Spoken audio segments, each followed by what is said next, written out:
Hi, I'm Heidi, and I was diagnosed with breast cancer, invasive ductal carcinoma, May 2020, so right in the middle of lockdown and at the beginning of the pandemic. It was stage 1 to 2, which is earlier stages, but still it was my right breast, and I had to have a mastectomy. It had spread to my lymph nodes, it had gone into one lymph node, so I had to have a level 2 lymph node clearance. And then after that, I had to go through 4 months of chemotherapy. So it was 6 sessions every 3 weeks. And it was a combination of 3 different types of chemo drugs. For the first 3 sessions, it was epirubicin and cyclophosphamide. And then for the last session, it was docetaxel. So after radiotherapy, I was put onto hormone blocking treatments, and that's a combination of letrozole and Zoladex. And I'm on that for 5 years, and that's a daily tablet, and it's an implant injection into my stomach every 28 days. And basically what that does is that reduces the amount of estrogen in your body, because the type of cancer I had was hormone receptive. So I'm on that for the next 5 years.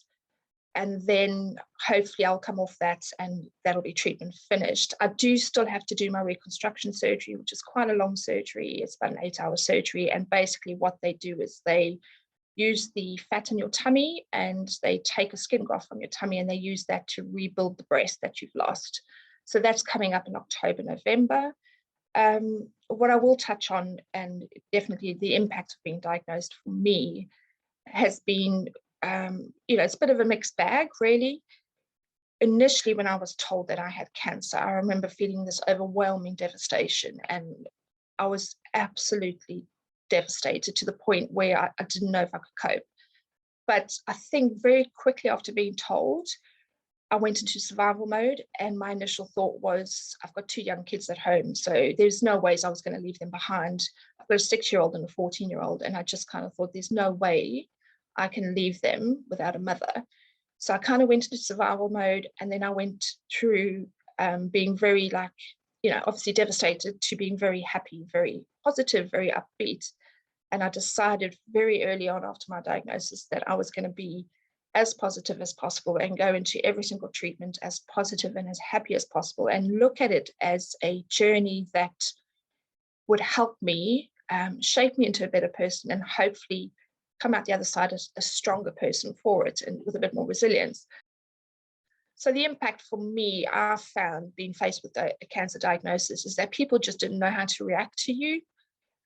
On one hand, you had people that were very supportive and said all the right things and were there for you. But then what I really struggled with is with my close friends and family. Certain friendships were lost, certain relationships with family members were lost. And not because I wanted them to be lost, it's just because they didn't really know how to react to what I was saying. And a lot of them just kind of either stopped talking to you or just said the absolute wrong thing to you. I do remember one of my friends saying to me, how does it feel to know that your lifespan is a lot shorter than the average person? And that to me was kind of probably one of the worst things I've experienced, because I wasn't even thinking about my lifespan being shorter. All I kept thinking about was, I need to get through this. I need to get through this treatment. And I was just taking it one day at a time. And they kind of pushed me into the future and made me think a little bit about the future and how that was going to look if I didn't make it through. So, yeah, I think the loss of friendships and the loss of relationships as a result of this diagnosis has been really, really tough. When I look at, going into the outside world and speaking to strangers and stuff, a lot of people don't know how to react. They don't know what to say. They don't know how to speak to you. I had some people saying to me about my breast reconstruction surgery, oh, well, that's great. You get a tummy tuck and you get a new boob, which, I suppose that's their way. They're meaning well, and I suppose they're trying to make light of the situation and they're trying to help and try to be positive and stuff. But that's the last thing you want to hear, is that you're getting a tummy tuck and a new boob. I'd rather have not gone through the whole cancer diagnosis to get that. So yeah, there's been a few instances where people just clearly don't know what to say to you and they don't know how to treat you. And for me personally, I think it just would be great if people just treated you normally, like they normally treated you. You are, after all, a normal person who's been given an awful diagnosis of a terrible disease, and it's life-threatening, absolutely. But you still want to go through each day knowing that you're normal. You are going to lose your identity. You do lose your identity as part of their diagnosis. And I found, when I lost my hair, my eyebrows, and my eyelashes, you've lost a breast as well. So your femininity, your whole identity as a woman has been taken away from you.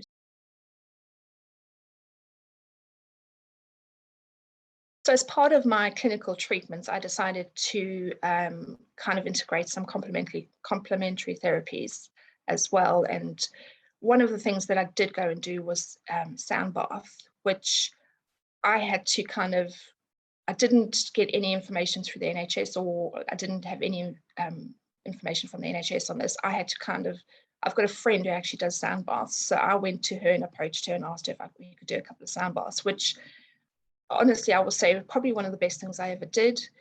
It just kind of relaxes you. It makes you feel a lot calmer, because when you're going through cancer and cancer treatment, as much as you try and remain as upbeat and positive as possible, it is stressful, and there's a lot that you're going through. And to not have complementary therapies and as part of that clinical treatment, it's a lot harder to process, it's a lot harder to manage. So the sound bath one for me was absolutely amazing. It just calmed me down completely and just helped me recover in between sessions, so that I was able to take on the next chemo session. I was able to take on radiotherapy. Part of the things that I did myself, I did do breath work, which I felt was quite good. It's not for everyone, I have to admit, but it helped me. I did some yoga. I did a lot of salt baths as part of my just to kind of help put vitamins and minerals back into my system, because obviously chemo depletes everything. I did a lot of yoga, meditation, breath work. So all of those combined, I think, are very, very important as part of your clinical treatment, just to help you get through each stage of treatment. One of the things I would have loved to have benefited from is a massage. I could have done with a massage, but yes, unfortunately, due to my diagnosis, the places that I approached didn't do massaging, but I would have loved to have had a massage as part of my treatment and as part of my complementary therapies.